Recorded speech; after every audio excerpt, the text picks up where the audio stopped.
Miraval était manifestement bien plus qu'une simple maison familiale.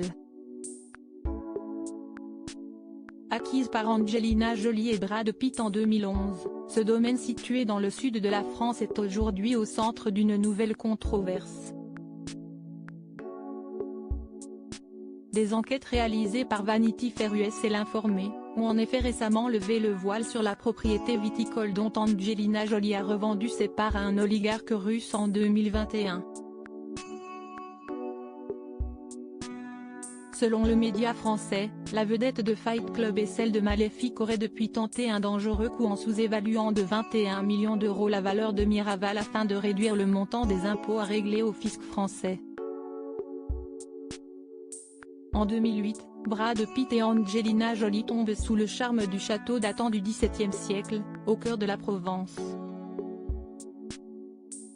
Ils déboursent alors 25 millions d'euros pour le racheter, puis, un an plus tard, 3,25 millions de plus pour acquérir la villa voisine de Perfughed.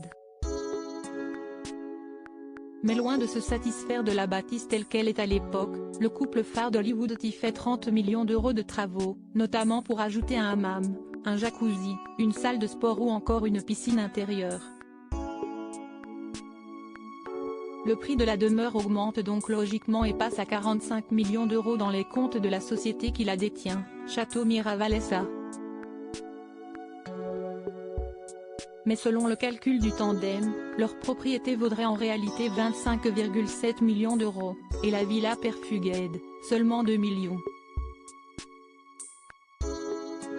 Supérieur à photo, Brad Pitt et Angelina Jolie, retour sur leurs plus belles apparitions sur tapis rouge. L'évaluation particulièrement peu crédible de Miraval, cet oubli malheureux est loin d'être sans conséquence, puisqu'il diminue significativement le résultat de la société Château Miraval SA et permet donc à ses propriétaires de payer moins d'impôts.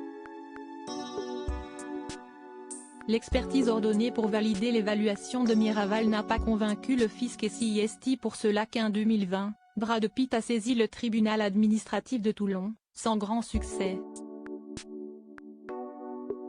L'expert considère que les travaux de 31 millions d'euros valorisent très peu les actifs, sans étayer suffisamment sa position, c'est notamment étonné le juge en charge de l'affaire dans l'Informé, qui qualifie les déclarations de la défense particulièrement peu crédibles.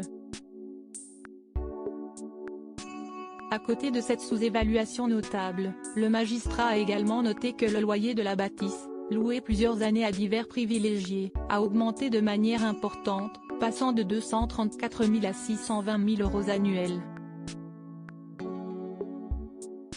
Soit une hausse de 165% difficilement justifiable pour un domaine qui aurait perdu de sa valeur, selon les déclarations des propriétaires.